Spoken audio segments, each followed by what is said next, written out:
Welcome to Monday's edition of COVID-19. The proportion of new cases in the Greater Seoul area is sounding off alarm bells as it accounts for some 80% of the total daily tally. Now, we have more on this reality later on the program after a look at the broader COVID-19 updates with our Kwon So-ah. So let's begin here on the local front then. All right, Sunny. Korea's COVID-19 caseload has dropped to below 1,500 for the first time in 7 days. 1,433 infections were tallied as of 12 a.m. this Monday, which includes a little over 1,400 domestic transmissions and 24 cases from abroad. Now, with the beginning of the new work week, the government's special antivirus period is now in effect, which covers the Chuseok holidays as well as several days before and after that period. And that means it focuses on stronger surveillance and expanded testing, as well as a few relaxations when it comes to visits to nursing facilities. Now let's take a look at the total number of infections accumulated here in Korea. It stands at 274,415 and the death toll at 2,360. Now, vaccination updates, meanwhile, we've got now more than 20 million people who are fully vaccinated. That's equivalent to 39.1%, while 33.1 million people, or 64.6%, have received at least one shot. And if we take a look at the developments in the past week, infections have been hovering between a little over 1,300 and more than 2,000 in the past week. But if you compare the figures of Monday's caseload, when usually infections drop after fewer testings after the weekend, there's been a slight increase compared to last Monday. And as Sunny earlier mentioned, the number of cases in the metropolitan region has been on the rise. And as of 12 a.m. this Monday, it stands at 78.1%, so approaching 80%. So for a closer look at the regions, the capital Seoul reported over 550 infections, followed by 402 in Gyeonggi-do province and 151 in Incheon, while most other places are seeing double-digit figures, but also single digits in Sejong City, Jeollanam-do province, as well as Jeju Island. Now let's shift over to the global updates. A little over 370,000 infections were reported in the past 24 hours as of noon Korea time, with a little over 5,500 fatalities. And on to the countries with the highest number of infections. Over the weekend, there's been a development here. Iran has surpassed the total caseload of Argentina, standing at close to 5.3 million. And the Philippines has also moved up a spot, now surpassing Peru with a total of over 2.2 million infections. And those are the general updates for this Monday, but I'll be back in a bit with more. Back to you, Sunny. All right, so thank you for those figures. Right, the academic arena here has further opened its doors, and while the move has raised the rate of infections within classrooms, efforts to tackle this task are underway. For more on this, I have our Kim Sung-yeon here in the studio with me. Sung-yeon, welcome. Good afternoon.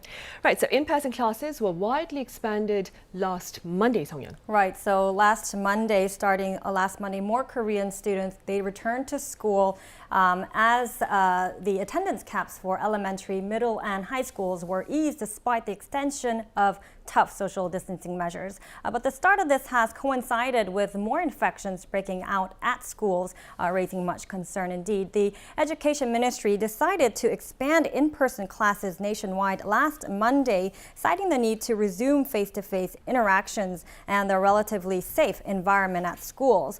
The decision, which came despite the country reporting well above 1,000 daily cases for more than 2 months, reflected a consensus among teachers and education officials that the pandemic has created a wide learning gap and that the benefits of in-person classes for children far outweigh their risk of contracting COVID-19.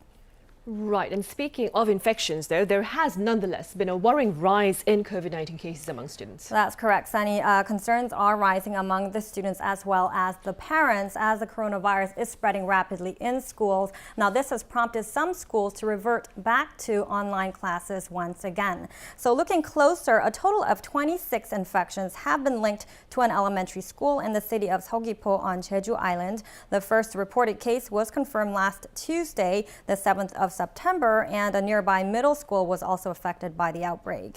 Over in the city of Gwangju in Jeollanam-do province, 25 cases were reported at one middle school, and 3 other middle and high schools in the province also reported cases as well.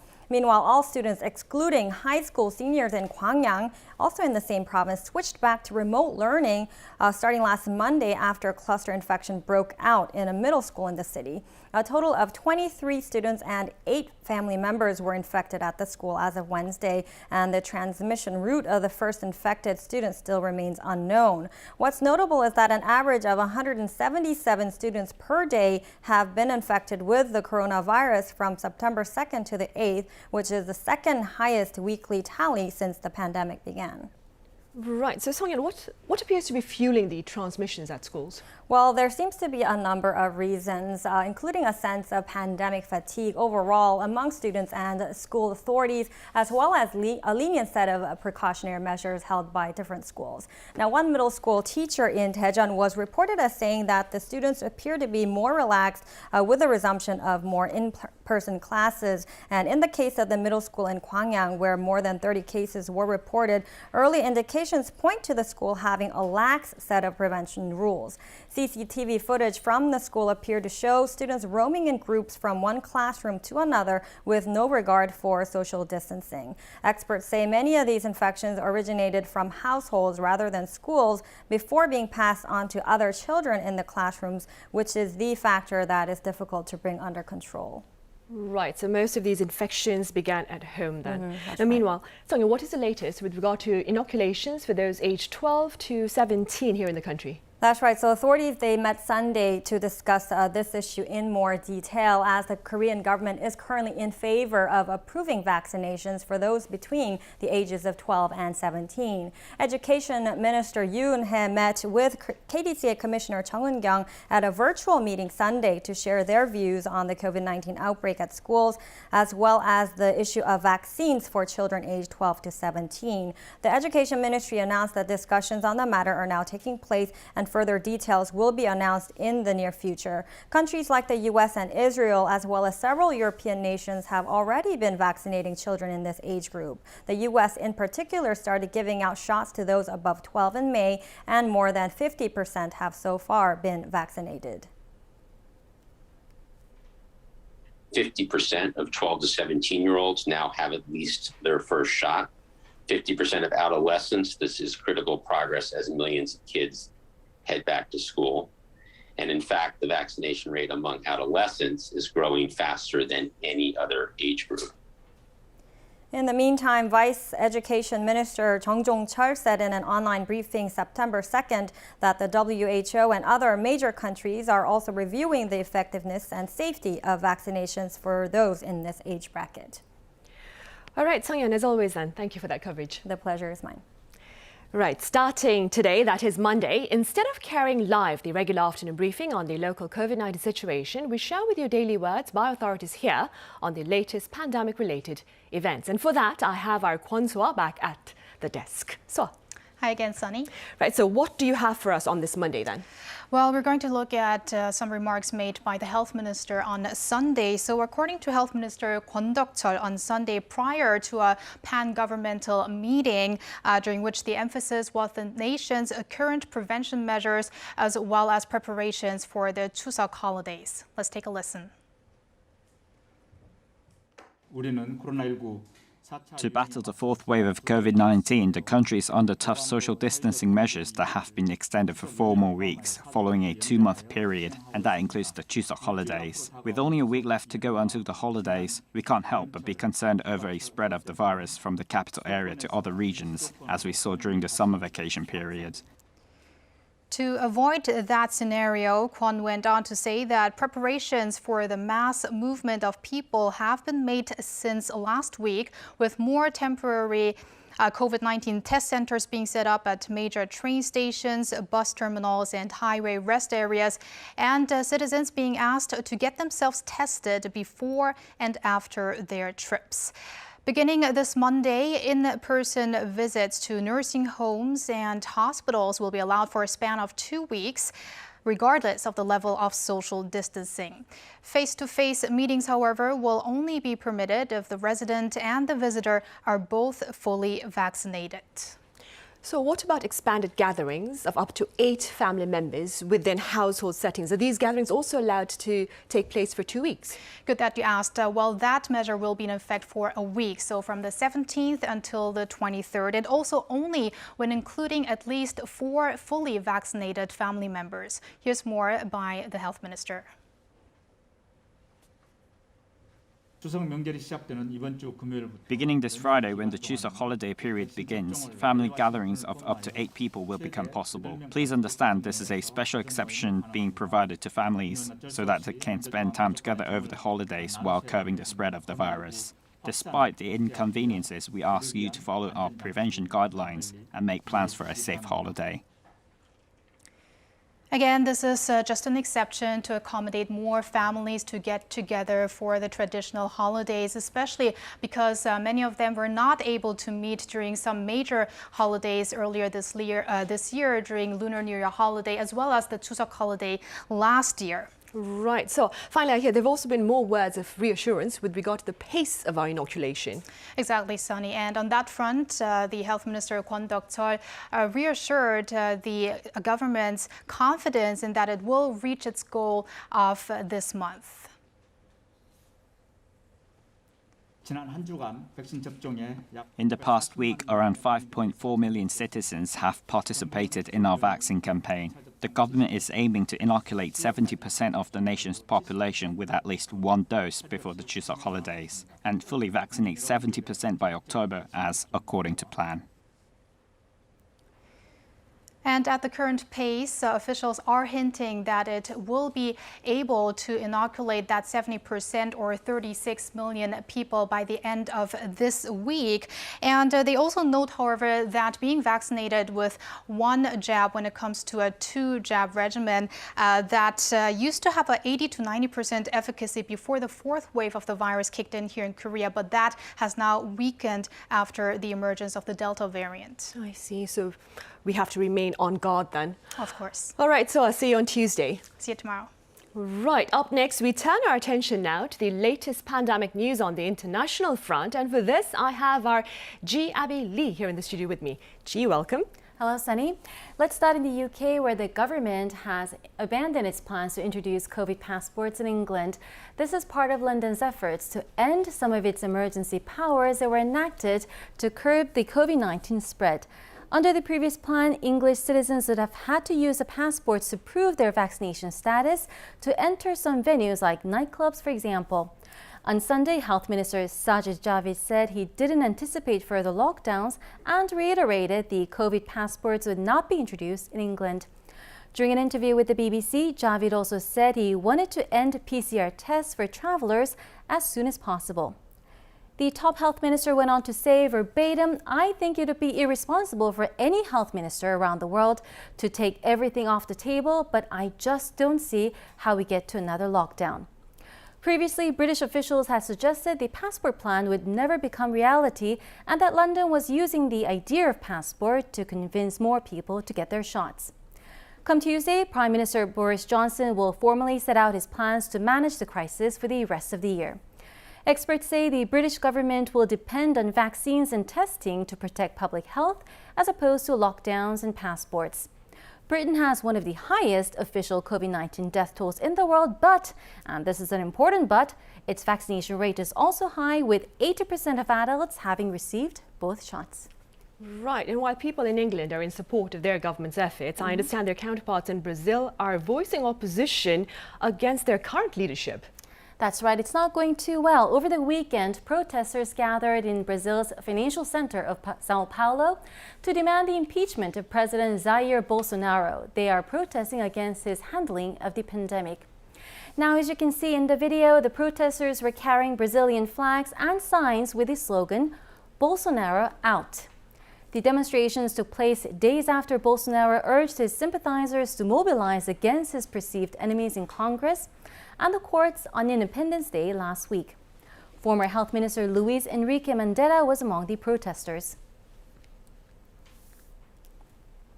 Hoje, o que está ameaçado Today, democracy itself is at risk. This is not just the younger generation's fight, it's everyone's. We are here to fight for democracy, for democratic rights. Mandela was fired by Bolsonaro in April last year after clashing with him over how to fight the new virus. To make matters worse, the president said earlier this week that he would no longer comply with certain Supreme Court rulings. More than 585,000 people have died from COVID-19 in Brazil, with nearly 21 million cases. Right, and staying in the Americas, we're looking at a new pledge of commitment from the U.S., G. Yep, that appears to be the case. So, U.S. Surgeon General Dr. Vivek Murthy said Sunday President Joe Biden will announce new actions to combat COVID-19 before the UN General Assembly. Appearing on U.S. cable news network CNN Sunday, Dr. Murthy said there will be more actions that we continue to work on, especially on the international front. Now, I'll get into the details on this shortly. And although he didn't specify what those actions would be, he defended the president's efforts to expand inoculations in the United States. We've gotten over 200 million people with one shot of a vaccine. That's 75% of all eligible Americans who've gotten a shot and have some degree of protection. But we're not done yet, because what we see is that because millions of more people are not infected, they're susceptible at moments like this with the Delta variant. Last Thursday, Biden said he would require federal workers to be vaccinated against COVID-19 and mandate that employers of a certain size either require their workers to be vaccinated or get tested on a regular basis. Biden also said Washington has donated 140 million vaccine doses to more than 90 other countries. The U.S. leader emphasized that is more than the amount donated by all other countries combined, that is, including the European Union, China, and Russia. He elaborated that's American leadership on a global stage. The next session of the General Assembly opens Tuesday, with the general debate following the next week. That's all from me today. I'll see you tomorrow. All right, Jay, as always, thank you very much for that report. Right, back on the local front, demand for delivery services has marked a dramatic surge amid the pandemic, and this reality in turn has led to a sharp rise in traffic accidents as delivery workers seek to accommodate both customers and competition. To take a look.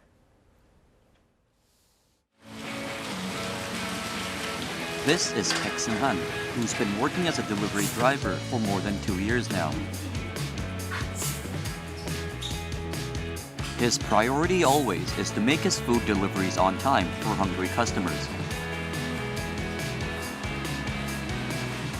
여기 보면은 매장 시간이라고 나와요. 저희가 여기 보면은 그 시간에 맞춰서 이미 가야 되는데 지금 늦어가지고 빨리 또 가야 되거든요. Since the start of the pandemic, competition between delivery drivers has intensified, with some frequently violating traffic rules to make their deliveries quicker. 코로나가 이제 장기화가 되면서 집에서 이제 시키는 분들도 많으시고 그래가지고 경쟁을 많이 하죠. 이번에 기사들이 많이 나왔어요. 나와가지고 저희랑 이제 경쟁하는 이제 구조가 돼버린 상태에서 저희가 한 건이라도 더 빨리 해야 되니까 속도 경쟁이 많이 붙는 거죠. The delivery services industry has grown exponentially due to the effects of COVID-19. Last year, people in Korea ordered more than $17 billion worth of delivery food, a 40% jump compared to a year earlier. The low entry barrier has allowed everyone from students to homemakers to take up part-time jobs as delivery drivers and supplement their income. 수익적 측면에서 늘었다고 생각하시는 분들이 많을 텐데 그만큼 이제 실업이라든지 소득 감소로 인해서 배달 시장에 새롭게 진입하시는 분들이 늘어났습니다. 그러다 보니까 일감 경쟁이 벌어지는 거죠. The emphasis on speed and increased market competition has also led to more accidents on the road. The number of deaths involving motorcycles had been on a steady downward trend, but rebounded in 2020 amid the rising number of fatal road accidents involving delivery drivers. 되게 이제 횡단보도 파란 불일 때도 막 지나다니시고 이제 막 사람들 건너다니는데도 막 지나다니시고 이렇게 막 열심히 차선 막 험하게 옮기시고 하는 거 되게 위험하다고 생각하고 삼거리나 사거리에서 볼 때 그때는 이제 교통법규도 많고 신호등도 되게 많은데 그거를 무시하고 그냥 지나가는 경우가 많으니까 네, 좀 많이 위험하다고 생각합니다. Some experts say that the problem may lie with the industry itself, with workers under intense pressure to follow a tight schedule by the delivery services firms. 4차 산업혁명이라든지 코로나19가 단기 계약직 근로자들을 양산했다고 볼 수가 있거든요. 그러다 보니까 건당 실질적으로 본인들이 받을 수 있는 뭐 시간당 급여라든지 이런 부분이 굉장히 하락했고요. 더 빨리 법규를 위반할 수밖에 없는 상황들이 벌어질 수밖에 없는 것이고요. 손님들은 몇 분 이내에 배달이 온다라는 거를 알림을 받고 있고 그거를 통해서 두 회사가 경쟁을 하고 있는 상황입니다. 그러다 보니까 라이더들은 빠르게 가져다 줄 수밖에 없는 상황인 거고, 그다음에 영업점, 그 점주들도 빨리 가길 원하고 손님들도 빨리 오길 바라는 거죠. With the market for delivery services continuing to grow, discussions will need to take place to ensure the safety and welfare of delivery workers and discourage cutthroat competition in the marketplace. 이 코로나가 지나가더라도 실제 포스트 코로나 이후에도 이와 같은 플랫폼에 대한 성장은 굉장히 많아질 거라고 생각이 들고요. 노동자들이 조금 더 본인의 삶이라든지 안전이라든지 이런 부분들에 고려하고 실제 일을 할 수 있는 그런 환경을 마련해주기 위한 뭐 인증이라든지 그렇다면 모니터링 체계가 좀 갖춰주는 것이 좋지 않을까 생각이 듭니다. Even now, many delivery workers are caught in a race against time, often putting their own lives at risk to meet their ever more demanding schedules.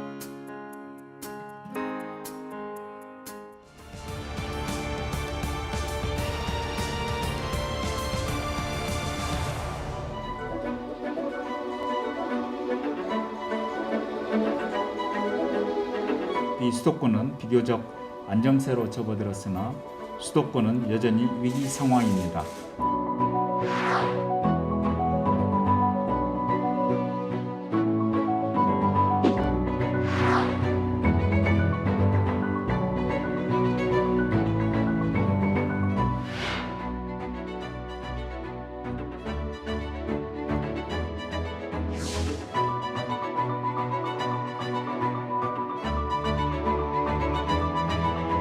一番問題なのは中等症以上重症ですよね。これの病床が逼迫しているというところに解除するわけには多分いかないので。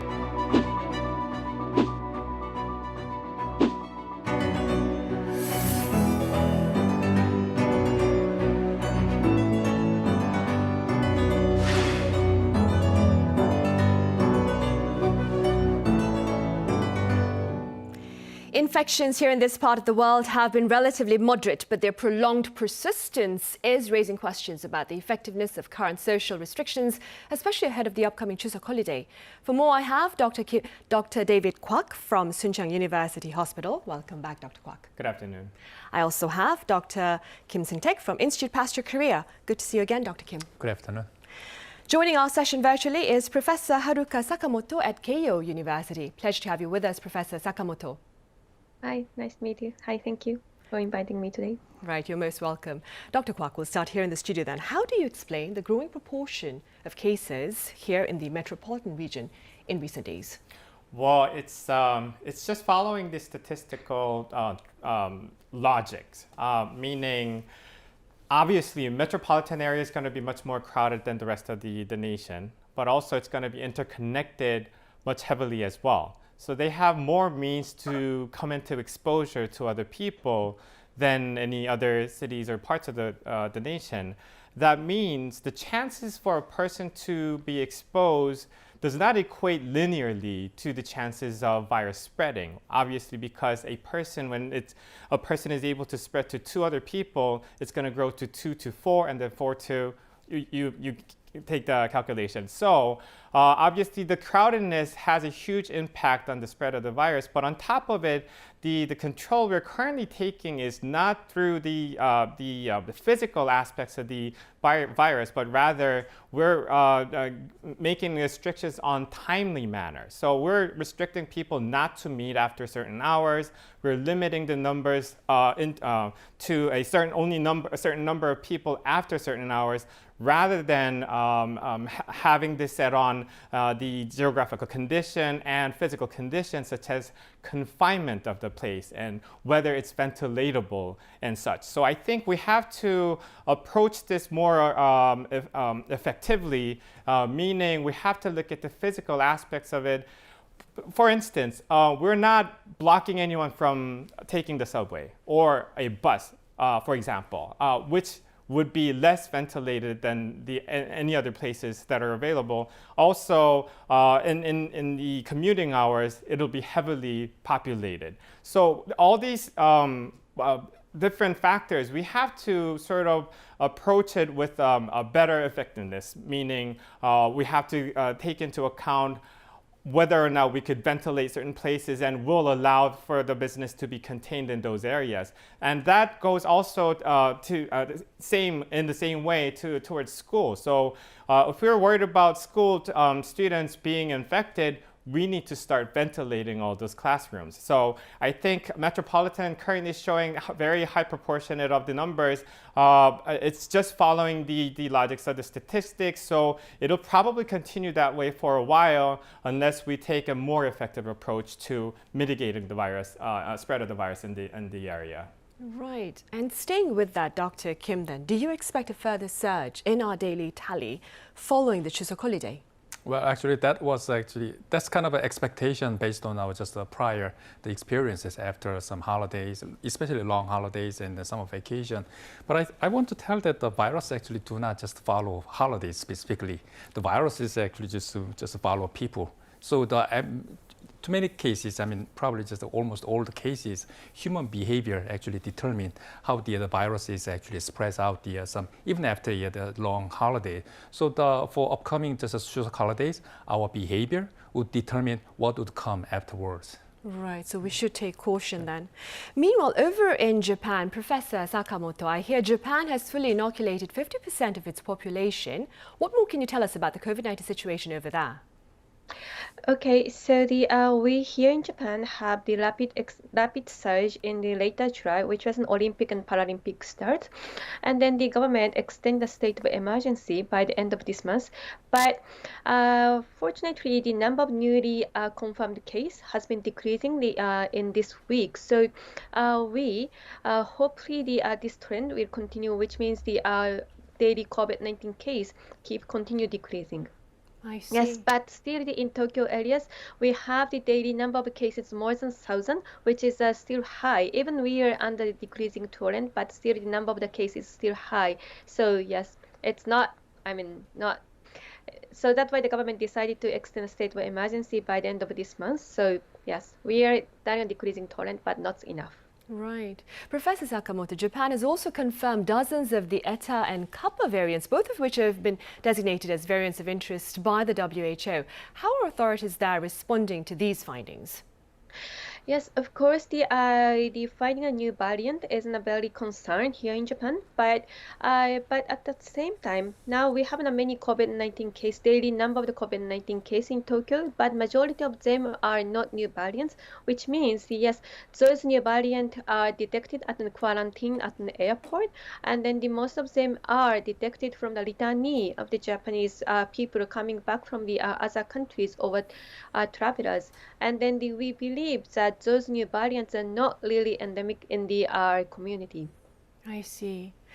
Dr. Kim, could you tell us a bit more about the Eta and Kappa variants of the coronavirus? Well, actually, first of all, I'm just a little bit worried about the how long we'll just maintain these Greek letters. I mean, to just name all the variants. I think we'll soon just run out of the order, and then maybe just WHO will just figure out how to just name the new variants in the end. But anyway, just for the Kappa and the Eta variant, both variants actually first appeared in December 2020. And then for the Eta variant, actually, like other variants, it contains just several mutations. I mean, compared to some ancestral viruses. And then some of the mutations are very similar to those of the Alpha variant. But we do not know much about this variant as of now. And for the Kappa variant, and there was some ancestral the variant before Kappa variant. Those ancestral variant now evolves and they split into two different variants. One is the famous Delta variant, and the other one is the Kappa variant. And obviously there might be some many mutations overlapping between these two variants, but still we do not know for sure what kind of mutation would affect this Kappa variant and what makes actual differences between those the variant in addition to the sequence changes itself.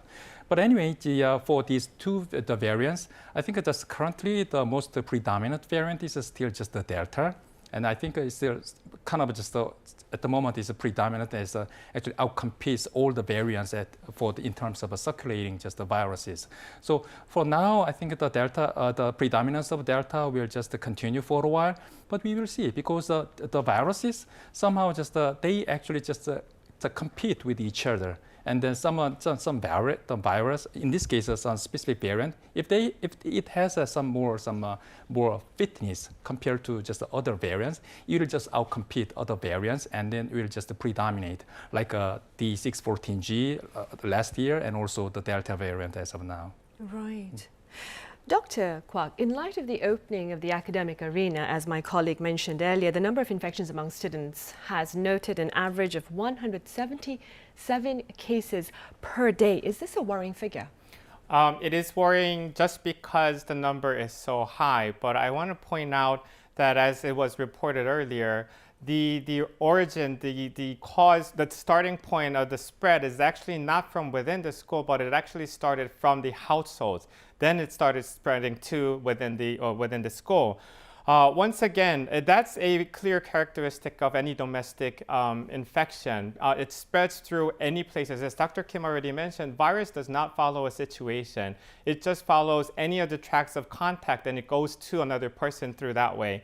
So I'm not going to blame schools for opening back up because I don't think it's really the main route the virus is spreading, but rather all the situations that follows after. So these children, once they get done with the schools, where do they go to? They go to different institutions and they go to different playground, play areas where they can share a meal or they're really talking to each other very closely, physically speaking. So these are situational checkpoints that we also have to keep in mind that comes with the opening of school. So not only that we have to take strict control of within school physical distances, but we would have to also start taking care of the situations that comes after, such as in institutions, such as in food joints and other occasions as well. Right, and by institutions, you're referring to our cram schools. Yes. Right. Similarly, over in Japan, Professor Sakamoto, I understand the proportion of teenage infections stands at 20% of the total tally. How do you explain this trend and how is it being tackled there in Japan? Yes, thank you very much. So yeah, teenager is also the big concern here in Japan because most of the older adults are already vaccinated, and then those who are 50s and 40s, most of them get vaccinated now. So the now concern is the school-age children, and then those who are teenagers in the 20s. So in Japan, for the children, those who are eligible for the COVID-19 vaccine, we strongly encourage to be vaccinated.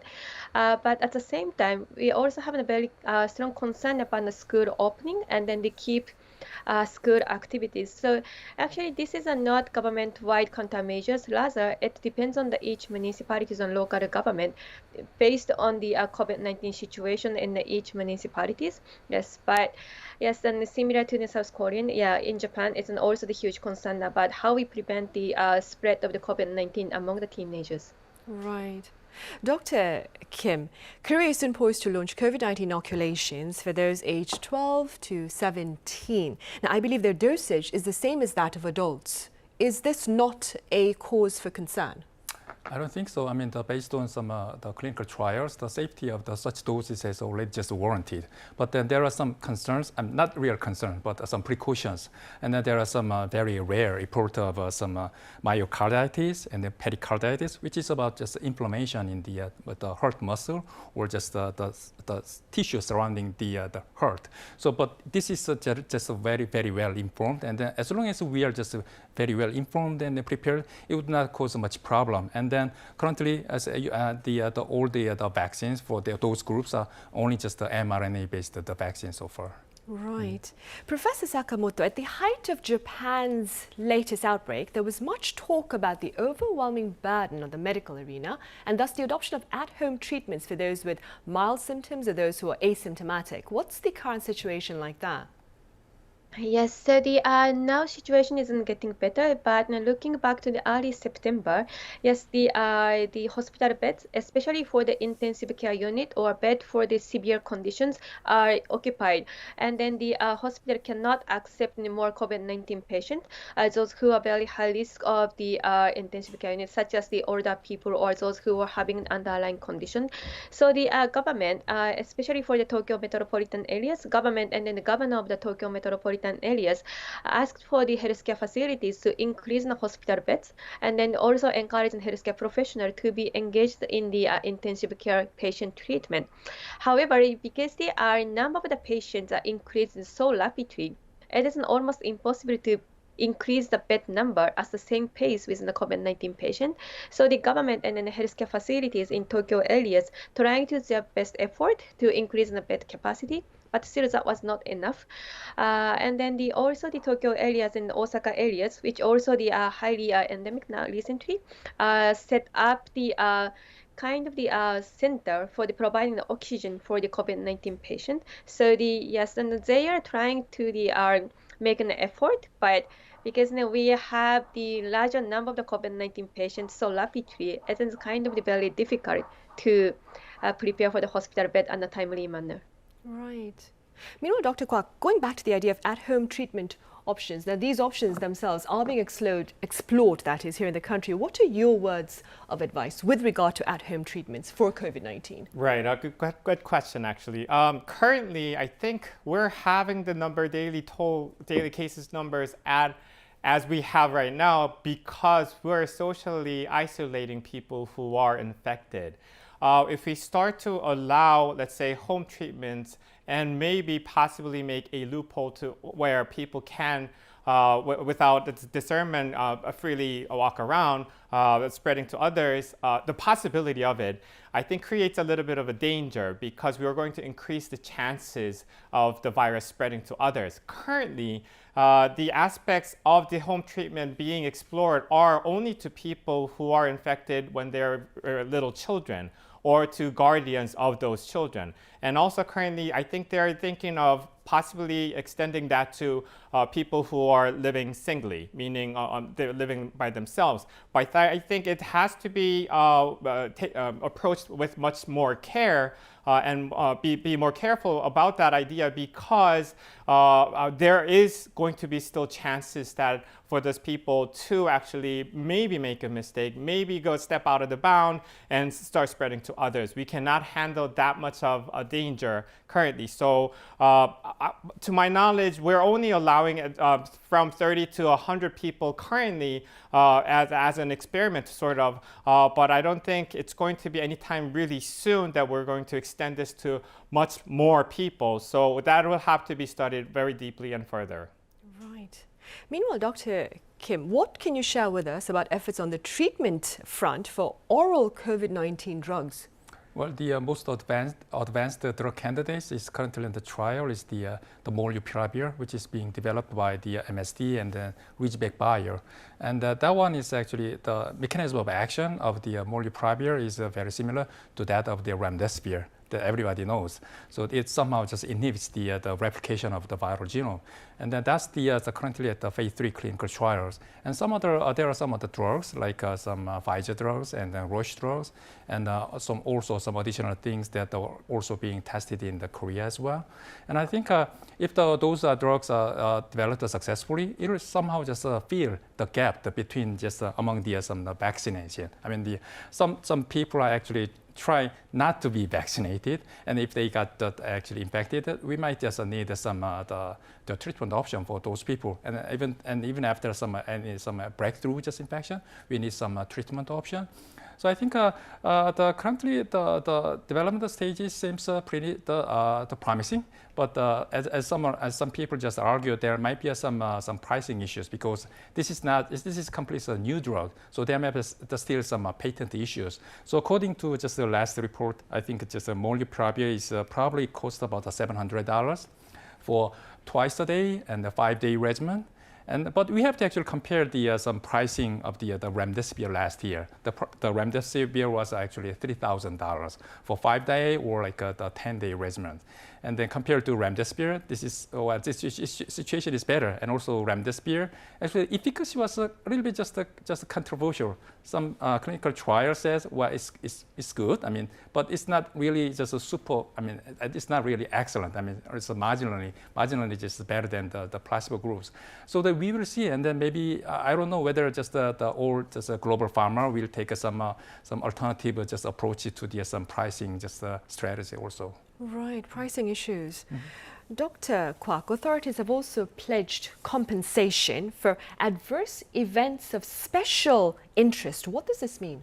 Right, so these adverse events of special interest include some of the symptoms that are currently known, quite specific, and I emphasize the word quite because it's not thoroughly 100% only specific to the symptoms of COVID-19 vaccines, but some of the symptoms that are reported already is including myositis or myocarditis, as Dr. Kim already mentions, that comes after vaccines.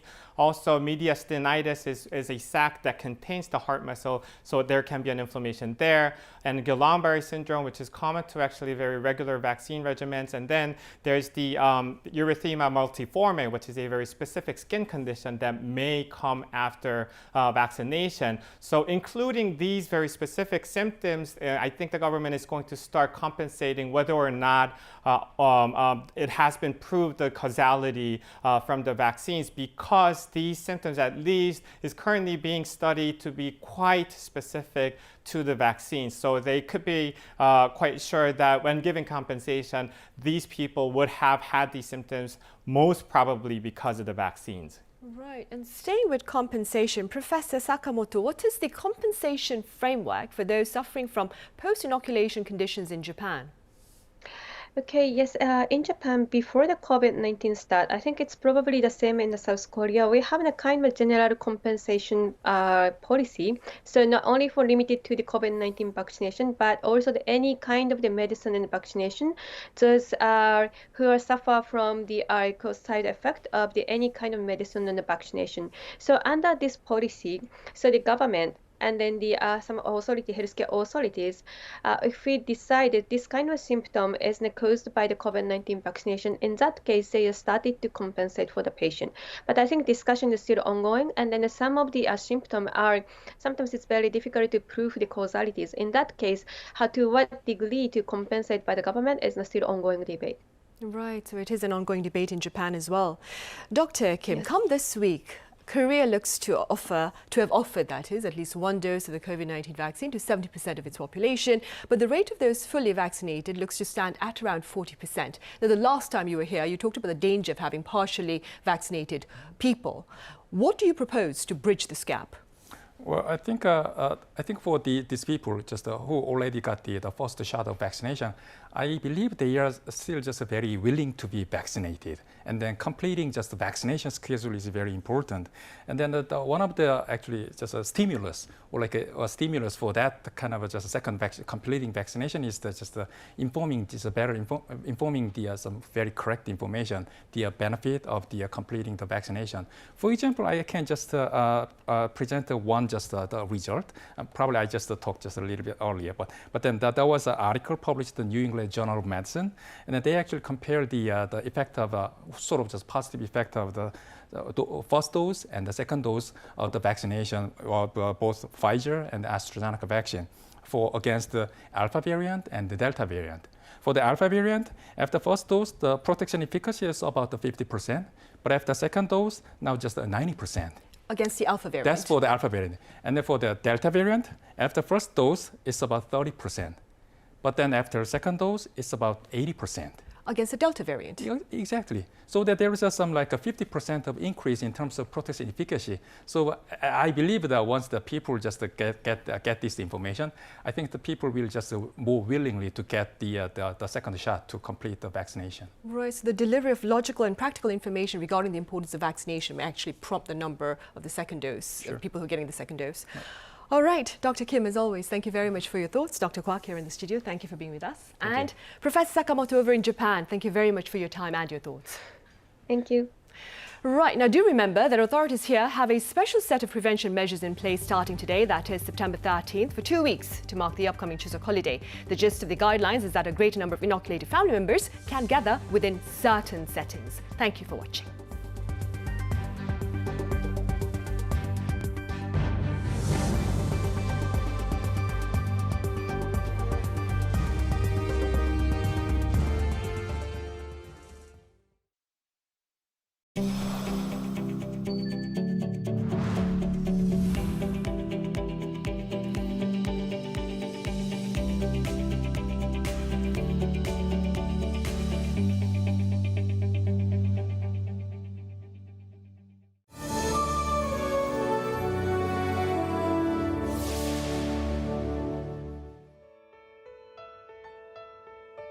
The rapid spread of the Delta variant of COVID-19 is hampering our effort to end the pandemic. We're also seeing a sharp decrease in the number of deaths and critically ill patients. It's the result of the rising vaccination rate across the world. In fact, reports are proving the effectiveness of COVID-19 vaccines. Vaccination took off fast in the U.S. Last May, 99% of COVID-19 deaths in the U.S. were those who had not been vaccinated. The UK and Israel, that have high vaccination rates, are reporting a surge in the number of new infections, but a sharp decrease in the number of deaths and critically ill patients. Each week, there are more and more data to demonstrate the impact of vaccination has on preventing disease and moving us out of this pandemic. Last June, Korea completed inoculating about 30% of Korea's population with a first dose. Consequently, the death rate and the number of those who are critically ill among seniors have dropped drastically. The rate of positive cases among seniors has decreased significantly as well. Reports from around the world prove that vaccines are effective in preventing the disease from progressing to a critical state